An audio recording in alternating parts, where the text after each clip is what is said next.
Okay, thank you. Let me give the floor to the last, our speaker, Yulia Fil, Ph.D. in History, Junior Research Fellow at the Asia Pacific Department, Agathangel Krymskyi Institute of Oriental Studies, National Academy of Sciences of Ukraine, Senior Research Fellow at the Asian Arts Department at Bohdan and Varvara Khanenko National Museum of Arts in Ukraine. Yulia Fil, her field of research includes nationalism in India, the modern trends of Hindu religiosity, and the development of Vaishnavism in Ukraine and all over the world. Yulia is also the author of the monograph on Indian colonial history, Westernized Hindu elites of northern India. So we're happy to have you today, and Yulia's paper is called Agathangel Krymskyi's Views on Sufism. Go ahead, please. Thank you very much. Dear colleagues, dear organizers, thank you for this honor to present the results of my humble investigations here. And yes, my report will be dedicated to the Krymskyi views on Sufism, with a special stress on Jalaluddin Rumi's poetry. And as we all know, Agathangel Krymskyi was a scholar of very wide range of interests. He was a historian, philologist, translator, and what is the most important in the context of my report now, he was a great lover of literature and poetry, especially Persian poetry and Jalaluddin Rumi's poetry. That's why the aim of my investigations was to find out which kind of approach he had to study Sufism, to study Persian literature and Persian culture. And he really loved it because his legacy on Persian history and literature is quite big. I can mention some works of Agathangel Krymskyi. It's the sketches of the development of Sufism until the end of the 3rd century of Hijra, written in Russian. It's, of course, a 3-volume of history of Persia, its literature and Dervish theosophy, the work of him. It's also Persian history and literature in Ukrainian. He wrote a lot of articles for Brockhaus and Hifron Encyclopedic Dictionary on different Sufi poets as Saadi, Nizami, Jalaluddin Rumi, also Sinai, yes. So he was really fond of this topic, and I think the key to understand how Krymskyi worked with it is to understand his approach in Oriental studies in general. And here the very prominent feature of his approach is that he used not only pure historical sources, but also literary sources. He used not only documents and chronicles, but also poetry. He thought that history and poetry are undividable, and poetry contains historical truths as well, though hidden in some poetic fantasies or folk intuitions.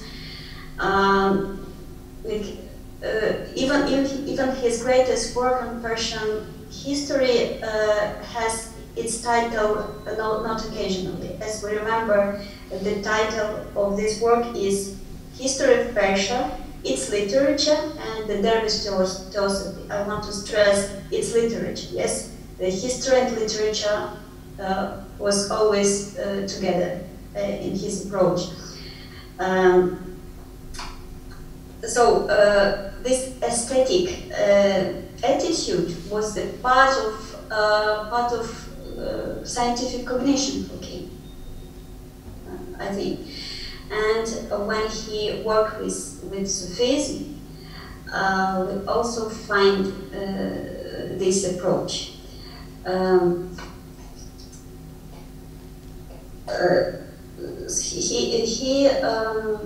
Agathangel Krymskyi highlights two branches of Sufism. The first branch, it is the Sufism from the Western Islamic world, which was inspired much by Christian aesthetic. And the second branch is the so-called Eastern Sufism from Eastern Islamic Indo-Persian world, which was under the great influence of Indian culture, of Buddhism and Neoplatonism. And the first one he called mystical, and the second one he called pantheistic. And I will return to this point later about pantheistic Sufism. The poetry of Jalaluddin Rumi was the good example for him exactly of this second in the Persian Eastern branch of Sufism. And Rumi was one of the most favorite Sufi poets of Krymskyi, though he never translated him directly, he never translated him by himself, but he used the translations of academician Fedir Korsh, who was a famous translator of Persian literature, and he made great comments and corrections on this poetry. And in his History of Persia, where all his translations of Sufi poets are included, he declared that his approach to Sufi poetry differs from the Edward Winfield's approach. Edward Winfield is the English translator of Persian poetry, actually. And he developed his thought, and he explains that whether Winfield paid more attention to the moralistic part, the second moralistic part of Rumi's poetry. He personally pays attention to the first belletristic, so-called belletristic part of Rumi's poetry. To make it clear, Rumi parables or Rumi poems usually consist of two parts. First part it's an actual plot, the story of the parable, and the second part is the moralistic part. It contains moral and some transcendental sense of the parable. Mentioned Edward Winfield, he translated in poetic way only the second moralistic part of the parable. But the second part was just retold by him in the short prose form. Agathangel Krymskyi proposed a completely opposite way to translate Rumi's poetry. He said that it is better to translate first part in poetic way. And the second part is less important for him. Second part can be retold, can be shortened, can be translated in a prose way. And I think such position of Ukrainian scholar reveals his attitude and his perception of Sufi poetry, because it means that he was attracted more by literally common and unambiguous part of the poetry, not by this transcendental, mystical part. This conclusion also is proven when we are talking about pantheism, pantheism of Sufism, as Agathangel Krymskyi put it. Really, he called this second branch of Sufism, this Indo-Persian Sufism, as pantheistic. And it really make us to ask why Krymskyi put this term, why he applied this term to Sufism. Because according to Islamic theology, according to Sufi theology, according to modern religious studies, it's quite incorrect.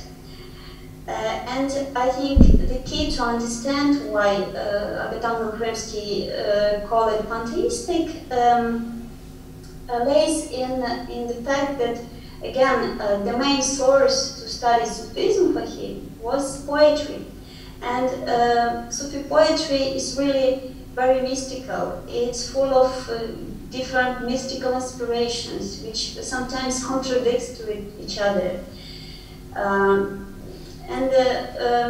Because of this, Krymskyi probably treated Sufism and Sufi poetry too literally and a little bit too narrowly.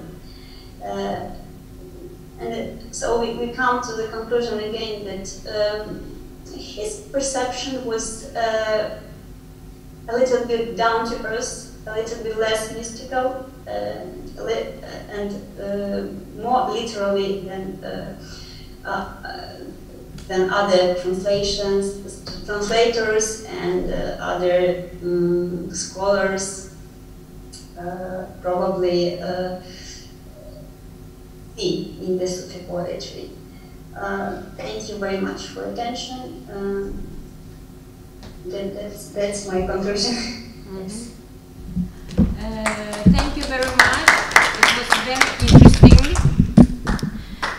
It was very interesting. And so our third panel is over, and our conference is over as well. And let me say a few closure words and make some conclusions.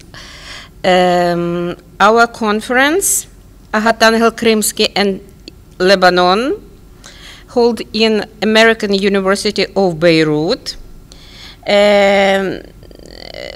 16 speakers from 4 countries participated in it. Academicians, diplomats, clergy, students. 12 academic papers were presented. And also, of course, we had a wonderful presentation of Mazeppa's Gospel. This conference is the result of collaboration between Embassy of Ukraine in Lebanon, American University in Beirut, Department of Arabic and Near Eastern Languages, Sheikh Zayed Chair for Arabic and Islamic Studies, and Agathangel Krymskyi Institute of Oriental Studies. And we would like to thank all of you and to thank all the speakers and to all our partners. And we are looking forward for future cooperation. Our conference is closed. Thank you very much.